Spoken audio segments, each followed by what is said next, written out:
This is a story of a poor little cop that got his feelings hurt and a dame that came to his rescue. Let's get started. On May 18, 2010, Portland officer James Crooker was kicked out of a local cafe by the owner. This took place in front of this lady. She was horrified that anyone would ask a police officer to leave their business. Take a good look at her. Her name is Cornelia Sr. She's a right-wing fundamentalist who lives in the suburbs with her perfect little family, or at least that's the public impression she cares to give. This is the face of a full-blown, unapologetic, ultra-programmed, Kool-Aid swallowing sheeple. This YouTube takes a look at her thought processes and examines what possibly makes her, and countless others, tick. Cornelius was so upset by a cop getting kicked out of a cafe that she made noise loud enough to attract CNN to investigate. Let's begin by critiquing that CNN report. Officer Jim Crooker has worked in the Portland Police Bureau for 2 years, and in that time, he was never thrown out of a restaurant until he walked into this one. At first, it was a little bit humiliating. You mean you felt humiliated the way you humiliate people that you supposedly serve when you pull them over and give them a ticket? Or when you put handcuffs on them or molest them for your safety? Oh, I forgot. You're just doing your job, right? You should never feel humiliated while on the job because humiliating people is your special job, isn't it? And a little bit frustrating because part of the reason I go into a cafe in a district that I'm working is to familiarize myself with that district so that I can provide them better service. Better than what? Better than a Winston-Salem colleague who crashed his police car into the Pane e Vino restaurant? Or perhaps you want to serve the cafe better than your colleagues in Alpharetta, Georgia, who raided a pizza joint, detained 65 people, and arrested 23 on gambling charges. Or maybe you just want to serve the cafe better than your Nashville gangster colleagues who did a random check of liquor licenses with overwhelming Gestapo-like force. Surprise late-night raid. A band was playing here at the Family Wash. People were eating and drinking when a group of 12 people came in, some armed with bulletproof vests. There were more cops than they could count in here. All of my business was gone. It was May 18th. Officer Crooker went to the Red and Black Cafe for a cup of coffee when he ran into customer Cornelia Sr. The two started talking. The manager approached the two of them. As I recall, he said, "I don't feel safe with you being here. I would like you to leave." He's looking directly at the police officer. And my daughter and I are stunned. Poor misguided, dizzy blonde lady. Folks, get a dictionary, look up the word sheeple, and see if this lady's face turns up. It's not her fault that she feels sorry for her oppressor. She's the victim of public school indoctrination, media bias, and government propaganda. Is she, along with countless others, experiencing some form of Stockholm syndrome? I'll explain later. And we were having a great conversation, and then he comes along, and just based on the color of the uniform I'm wearing, he decides to kick me out, which sort of harkens to the days of, segregation almost. Harkens to the days of segregation? You mean those days when people in your profession use their government power to keep the black man down? Wow. Did the cafe owner beat you, hose you, shoot you, or lynch you? This strange little man claims he was discriminated against because of the color of his uniform. Get over it, dude. You chose to wear a uniform that represents your legal ability to rob, injure, cage, maim, and murder innocent people. Comparing the color of a uniform with the color of a person's skin is deranged. It's like saying that people should respect the people wearing brown shirts just as much as the Jews that were tyrannized by them. But then again, weird logic is what helps cops justify their abuses, and it's what helps police enablers support them.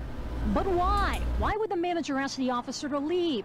John Langley says police don't make him or his customers feel safe. Langley says police prey on them. The job of the police in many cases involves, unfortunately, persecuting houseless people. The Bureau has faced a lot of public criticism after some recent deadly shootings, but this incident had Cornelia disgusted, so much so she wrote a blog about it. She says Officer Crooker isn't just a policeman, he's a human being. And I feel a human being was humiliated.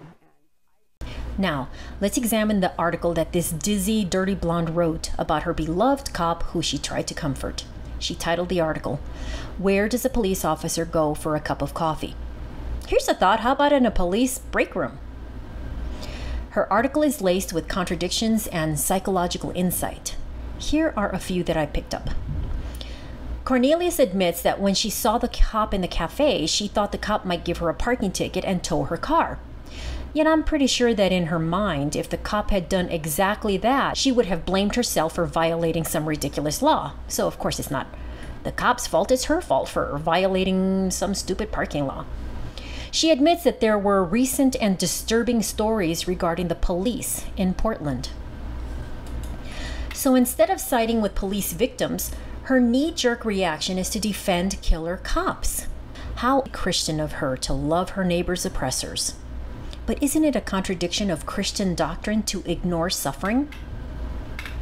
Then she expresses sympathy for what those poor killer cops must be going through, what with all that negative public reaction to killer cops. So how is it possible that an otherwise seemingly intelligent person can love an aggressor while ignore that aggressor's potential to harm her and others? Because make no mistake about it, if this lady called a cop to help her with a troubled child, do you really think a cop wouldn't kill her and her child if that cop perceived any threat to his safety? Here's where a little psychological explanation of the Stockholm Syndrome applies. One commonly used hypothesis suggests that identifying with an aggressor is one way that the ego defends itself. When a victim believes the same values as the aggressor, they cease to be perceived as a threat. So, psychologically, it's in her best interest to kiss up to an aggressor to somehow shield her from that aggressor's violence, at least in her own mind. Then she goes on to spread lies about how difficult and dangerous the work of cops is. The reality is that there are at least a dozen more dangerous jobs than being a cop, like roofing and fishing, for example. And did you know that the most dangerous part of being a cop is driving? A significant number of cop deaths are as a result of the cops breaking speeding and seatbelt laws, offenses that they would be very quick to punish us mere mortals for committing. Cornelius writes that the cop is so upset that the media focuses so much attention on police shootings caused by, quote, someone who fled the scene or did not listen to orders.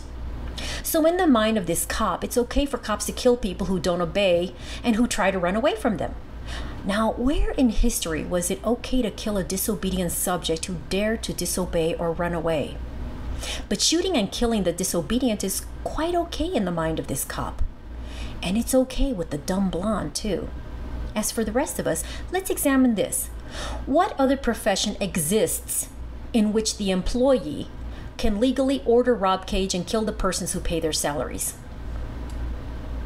Blondie concludes her article by saying that cafes should treat people with class and dignity for all people, no matter what they are wearing. How outraged do you think she would be if a bunch of Harley riders wearing tattoos and full leathers would have been booted from a business? These little guys have feelings too, don't they? And do you suppose she would expect business owners to serve members of the KKK with equal class and dignity? Given that the KKK got much of its power through law enforcement, there isn't much difference in people who wear these costumes compared to people who wear these. Thanks for watching. This is TigerLily asking you to contemplate this question.